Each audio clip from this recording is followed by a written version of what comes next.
ആ അബൂ ഹുറൈറ അവസാന സെക്കൻഡിൽ മരണത്തിന്റെ വേദനയുമായി കരയുമ്പം സഹാബാക്കൾ കയറി ചെന്ന് ചോദിച്ചു, അല്ല അബൂ ഹുറൈറ, മരിക്കാൻ ഇത്ര പേടിയാണോ താങ്കൾക്ക്? അബൂ ഹുറൈറ പുഞ്ചിരിയോടെ പറഞ്ഞു, മരണത്തെ പേടിച്ചിട്ടല്ല ഞാൻ കരയുന്നത്, പിന്നെന്തിനാ അബൂ ഹുറൈറ താങ്കൾ കരഞ്ഞത്? എടുത്താൽ പൊങ്ങാത്ത തന്റെ കൈവിരലുകൾ വീട്ടിന്റെ പുറത്തേക്ക് ചൂണ്ടിയിട്ട് അബൂ ഹുറൈറ റളിയല്ലാഹു അൻഹു പറഞ്ഞു, അസ്സഫറു തവീലുൻ, ഞാനൊരു യാത്രക്കിറങ്ങുകയാണ്. മരണമെന്ന യാത്ര, ജീവിതം അവസാനിക്കുന്നതല്ല മരണം, ശ്വാസം നിലയ്ക്കുന്നത് മാത്രമാ ഈ ദുനിയാവിലെ മരണം. ഈ ദുനിയാവിലെ ശ്വാസം നിലയ്ക്കൽ മരണമാണെന്ന് ഓമന പേരിട്ട് നമ്മൾ വിളിക്കുന്നുണ്ടെങ്കിലും പിന്നീട് ആരംഭിക്കുന്നത് ഒരിക്കലും അവസാനിക്കാത്ത രണ്ട് ലോകത്തേക്കുള്ള യാത്രയാ. ഖബറെന്ന ലോകവും അള്ളാഹുവിന്റെ ഹശറെന്ന മഹശറാ ലോകവും എന്നെയും നിങ്ങളെയും കാത്തിരിക്കുന്നുണ്ട്. ഉമ്മാന്റെ ഗർഭപാത്രത്തിൽ നിന്നും നിശ്ചയിക്കപ്പെട്ട 6 അടി മണ്ണിലേക്കുള്ള തുച്ഛമായൊരു ലോകം, ആ ലോകം മാത്രമേ ദുനിയാവുള്ളൂ. ഉള്ളിലേക്ക് വലിക്കുന്ന ഓക്സിജനും പുറത്തേക്ക് തള്ളുന്ന കാർബൺ ഡൈ ഓക്സൈഡും ആ ശ്വാസം കൊണ്ട് മിടിക്കുന്ന ഒരു ഹൃദയവും അത്രേ എനിക്കും നിങ്ങൾക്കും ദുനിയാവിൽ അള്ളാഹു നൽകിയിട്ടുള്ളൂ. അതുകൊണ്ട് അബൂ ഹുറൈറ കണ്ണുനീരോടെ പറഞ്ഞു, അസ്സഫറു തവീലുൻ, ഞാനൊരു യാത്രക്കിറങ്ങുകയാണ്. ആ യാത്ര ഞാൻ ആരംഭിക്കാനായി, പക്ഷേ വസാദു ഖലീലുൻ, എന്റെ കയ്യിൽ ഭക്ഷണം കുറവാ. അള്ളാഹുവിനെ കാണിച്ചെന്റെ ഖബറൊന്ന് വെളുപ്പിക്കാൻ, എന്റെ ഖബറിൽ ഒരു സമാധാനം കിട്ടാൻ എന്റെ കയ്യിൽ ഭക്ഷണം കുറവാ. വൽ മൗതു കരീബുൻ, മരണം വാതിൽക്കൽ എത്തിയിട്ടുണ്ട്. മരണം ഇവിടെവിടെയോ എത്തിയിട്ടുണ്ട്. അതെന്നെ കൊണ്ടുപോകാൻ തയ്യാറായി വന്നിട്ടുണ്ട്.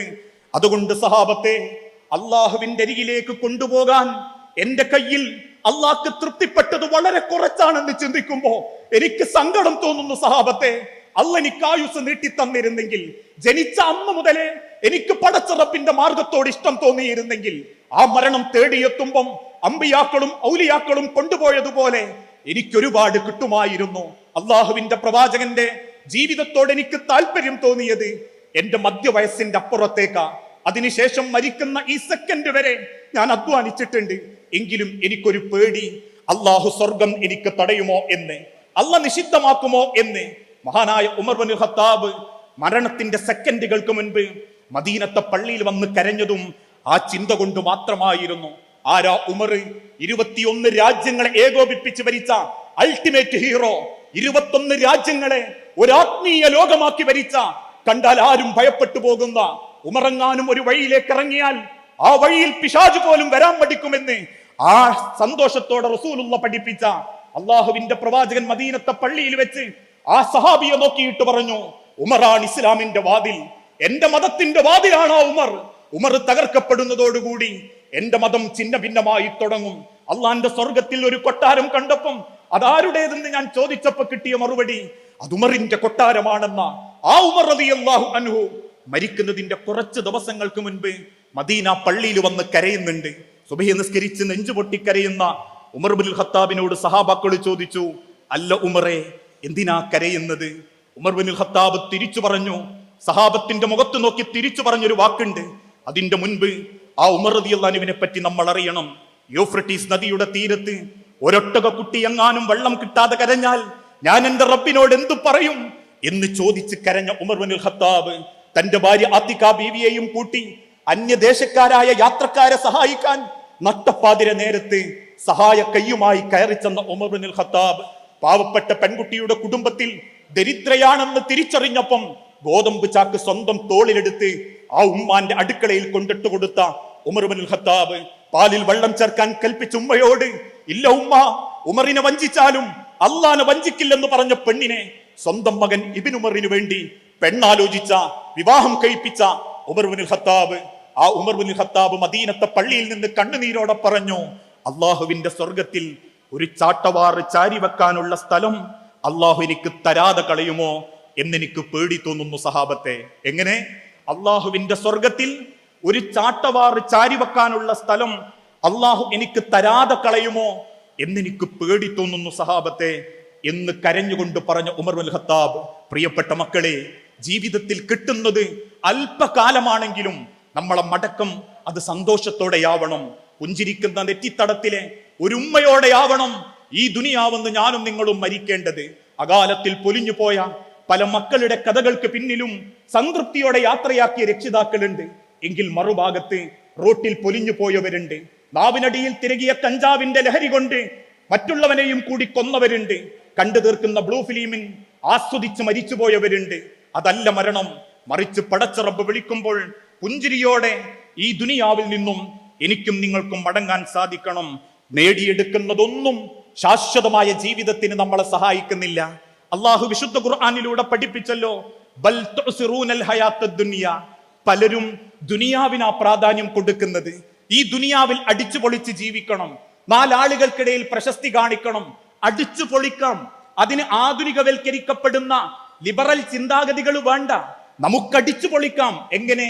മാന്യമായ വസ്ത്രം ധരിച്ച്, സംസ്കാര ബോധത്തോടുകൂടി, ഇഷ്ടപ്പെട്ട പടച്ച റബ്ബിന്റെ ഓർമ്മകളുമായി നമുക്ക് ദുനിയാവ് ആസ്വദിക്കാം. നോക്കൂ, ഏതെങ്കിലും ദുനിയാവ് ആസ്വദിക്കുന്നവന് അത് ശാശ്വതമായ ഒരു സമാധാനം കൊടുക്കാറുണ്ടോ? വലിക്കുന്നവന് ആ പുകച്ചുരുളുകൾ തീരുന്നത് വരെ സമാധാനമുള്ളൂ. കുടിക്കുന്നവർക്ക്, സിനിമ കാണുന്നവർക്ക്, പോൺ ആസ്വദിക്കുന്നവർക്ക് അത് തീരുന്നത് വരെ മാത്രമേ ആസ്വാദനമുള്ളൂ.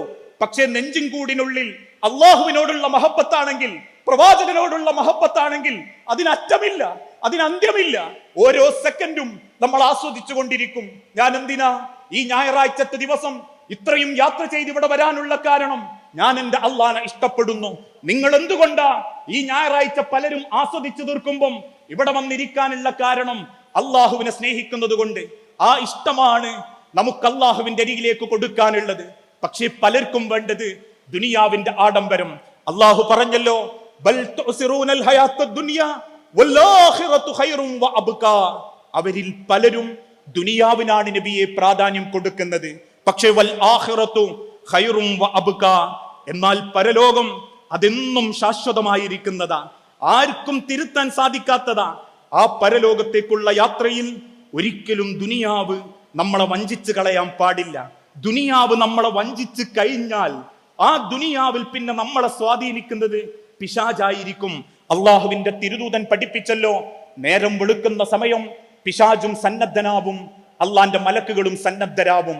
പള്ളി മിനാരത്തിൽ നിന്നും അസ്സലാത്തു ഖൈറും മിനൻ നൗം, ഉറക്കിനേക്കാൾ ശ്രേഷ്ഠമാണ് നമസ്കാരം എന്ന് പടച്ച റബ്ബിന്റെ കൗല് കേൾക്കുമ്പം ഇടതുഭാഗത്തിരിക്കുന്ന പിശാചുക്കൾ ആ കുടുംബത്തോട് പറയും, ലൈലുൻ ത്വീലുൻ ഉർഖുദ്, ലൈലുൻ ത്വീലുൻ ഉർഖുദ്.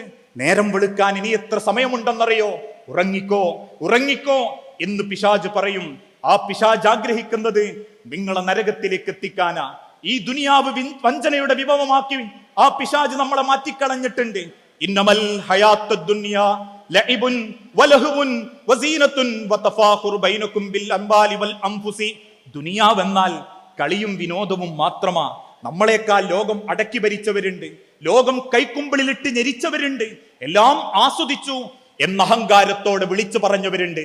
പക്ഷെ അവർക്കാർക്കും അള്ളാഹുവിന്റെ തീരുമാനത്തെ തടയാൻ സാധിച്ചിട്ടില്ല. അതുകൊണ്ട് ദുനിയാവ് ഒരിക്കലും എന്നെയും നിങ്ങളെയും നശിപ്പിക്കാൻ പാടില്ല. കാരണം ജീവിതത്തിൽ നഷ്ടപ്പെട്ടു പോകുന്ന ഓരോ നിമിഷങ്ങളും നമ്മളെ മരണത്തിലേക്കുള്ള ദൂരങ്ങളാ.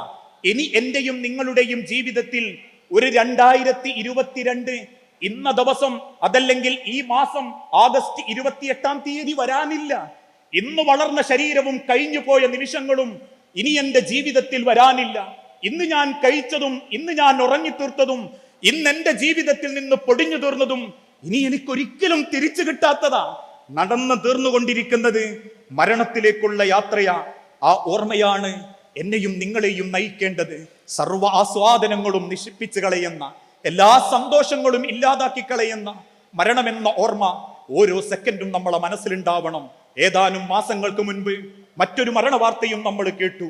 വാപ്പയില്ലാത്തൊരു കുട്ടി, ഉമ്മയെ പൊന്നുപോലെ നോക്കുന്ന കുട്ടി, തന്റെ വിദ്യാഭ്യാസത്തിന്റെ ഇടയ്ക്ക് ഒരു ചെരുപ്പ് പീടികയിൽ കയറി നിന്ന് ആവശ്യത്തിന് പണം കണ്ടെത്തുന്ന ഒരു കുട്ടി, രാത്രി കാലത്ത് നിർത്തിയിട്ട വാഹനങ്ങൾ കഴുകിക്കൊടുത്ത് ഉമ്മയെ ഡോക്ടറെ കാണിക്കുന്ന ഒരു കുട്ടി, അവസാനം കൊടുക്കുന്ന ആ യാത്രക്കിടയിൽ, ജീവിക്കുന്ന ജീവിതത്തിനിടയിൽ ഒരു രാത്രി വീട്ടിലേക്ക് മടങ്ങുമ്പോൾ ലക്ഷ്യം തെറ്റി വന്നൊരു വാഹനം ഇടിച്ചു തെറിപ്പിച്ചു. ഏതാണ് വാഹനം എന്ന് പോലും അറിയാതെ രക്തം വാർന്ന് റോട്ടിൽ കിടന്നു മരിച്ച ആ മകന്റെ ജീവിതത്തിൽ അള്ളാഹുവിന്റെ പ്രവാചകന്റെ ഒരു വാക്കുണ്ട്. അവസാനം ഈ ദുനിയാവൊന്ന് മടങ്ങിപ്പോകുമ്പം ആ ഉമ്മ പറഞ്ഞൊരു വാക്കുണ്ട്.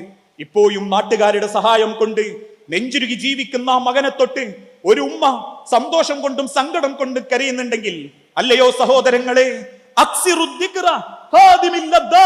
സർവ്വ ആസ്വാദനങ്ങളും നശിപ്പിച്ചു കളയുന്ന, ജീവിതത്തിന്റെ ഓരോ സെക്കൻഡുകളും നിശ്ചലമാക്കി കളയുന്ന മരണമെന്ന ഓർമ്മ ഓരോ സെക്കൻഡും എന്റെയും നിങ്ങളുടെയും മനസ്സിലുണ്ടാവണം. നാളെ എനിക്കുണ്ടായിക്കൊള്ളണമെന്നില്ല. വമാ തദ്രി നഫ്സുൻ മാദാ തക്സിബു ഗദാ വമാ തദ്രി നഫ്സുൻ ബിഅയ്യി അർളിൻ തമൂത്. ഏത് മണ്ണിൽ, ഏത് രാജ്യത്ത്, ഏത് റോട്ടിൽ, ഏത് ബെഡിൽ ഞാനും നിങ്ങളും മരിക്കുമെന്നറിയില്ല. അതുകൊണ്ട് തന്നെ വമാ തദ്രി നഫ്സുൻ മാദാ തക്സിബു ഗദാ, നാളെ ഇല്ല നമ്മളെ ജീവിതത്തിൽ. നാളെ തരണമെങ്കിൽ അത് അല്ലാഹ് തരുന്ന ഒരു ഔദാര്യമാ.